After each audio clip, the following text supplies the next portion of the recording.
अस्सलाम वालेकुम। आज हम उर्दू 8 क्लास का जो है वो डायरी के मुताबिक सिलेबस पढ़ेंगे, क्योंकि मुल्क में जिस तरह के हालात चल रहे हैं इस वजह से हमें आपको ऑनलाइन लेक्चर जो है वो पढ़ाना पड़ा।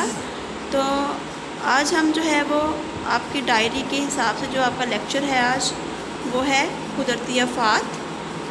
कुदरती आफ़ात का जो SLO है आज का वो है कुदरती आफ़ात जो हैं उनसे कैसे बचा जा सकता है या उनकी तदाबीर जो है वो कैसे की जा सकती हैं। तो इसमें जो है वो ज़लज़ले के बारे में अगर हम बताएं तो ज़लज़ला भी एक कुदरती आफ़ात है। तो कुदरती आफ़ात जो है वो उनको रोकने के लिए मुख्तलिफ़ तदाबीर की जाती हैं, जैसे ज़लज़ला है। अब ज़लज़ले जैसे कि एक मिसाल है, जापान में अक्सर ज़लज़ले आते रहते थे जो बहुत नुकसान पहुंचाते रहे उनको ना ज़लज़ले जो थे। तो उन्होंने उनसे जो बचने के लिए एक ऐसी साइंस की मदद से एक ऐसी इमारत जो है वो बनाई जिससे उन्होंने ज़लज़लों पर काबू पा लिया।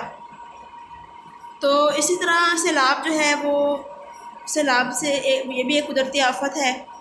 अब इसके जो है नुकसानात भी काफ़ी ज़्यादा हैं। इनसे बचने के लिए जो है वो हम जो पानी है वो उनका रास्ता जो है वो मोड़ दें, अगर रुख उनका मोड़ दिया जाए ऐसी जगह जहाँ पर पानी की कमी हो और सहराई इलाका हो, तो जहाँ पानी को अगर हम उसका रुख मोड़ कर बहुत सी तबाहकारियों से बचा जा सकता है। इसी तरह आज जो है हम अपना आज का जो काम है वो है हमारा डायरी के लिहाज के मुताबिक जो है वो दोहराई था। तो हम जो है क्वेश्चन नंबर 2 पढ़ेंगे आज कुदरती आफ़ात का, जो है पेज नंबर 38 पे। मंदरजा झैल सवालात के तफसीली जवाब दें। ज़लज़ले जहाँ ज़्यादा नुकसानदेह हैं या सैलाब, दलाइल से जवाब दें। अब ज़लज़ले भी एक कुदरती आफ़त हैं और सैलाब भी, ठीक है। ज़लज़ले जो हैं ये जब ये दुनिया में आते हैं तो ये भी बहुत ज़्यादा जानी नुकसान करते हैं, माली नुकसान करते हैं। तो इसका जो फर्स्ट लॉन्ग का जो आंसर है वो हम लगाएंगे पेज नंबर 36 से। पेज नंबर 36 पे है ज़लज़ले।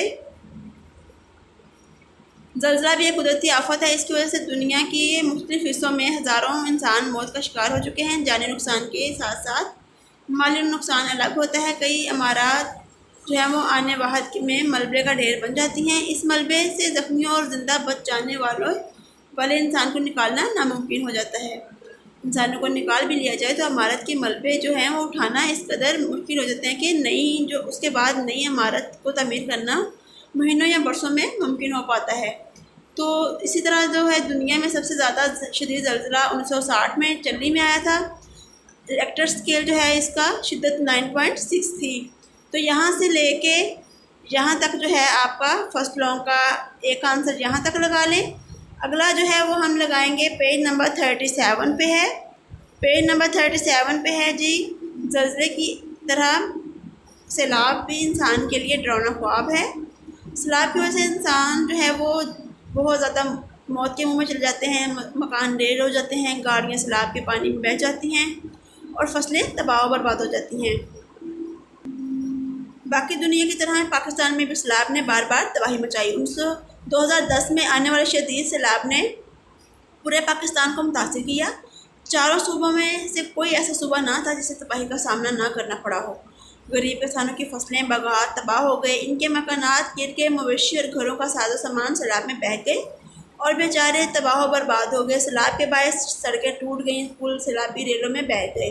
यूँ उन तक जो मदद पहुँचाना भी मुश्किल हो गया। इस सैलाब की वजह से हज़ारों लोग अपनी जान की बाजी हार गए।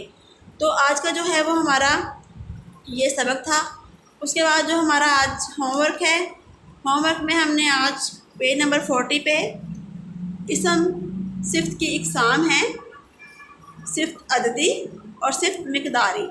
सिफ्त अददी में किसी चीज़ की जो है तरतीब या दर्जे को ज़ाहिर किया जाता है, और सिफ्त मिकदारी में किसी जो चीज़ की मिकदार है वो कम है या ज़्यादा है, मीठा कम है या नमकीन ज़्यादा, मतलब किसी भी चीज़ की जो मिकदार है वो हमने उसको ज़ाहिर करना है। तो ये जो आपकी 3rd और 4th एग्ज़ाम हैं इस्म सिफ्त की, ये आपका होमवर्क है।